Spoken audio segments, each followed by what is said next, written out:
No i słuchajcie, tyle zostało z wiosny. Idziemy z rozpłodu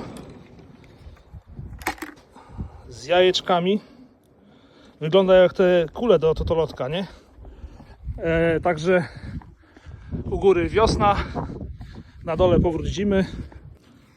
Słuchajcie, zanim podłożymy jajeczka podlotowe, niech się troszeczkę nagrzeją na słońcu,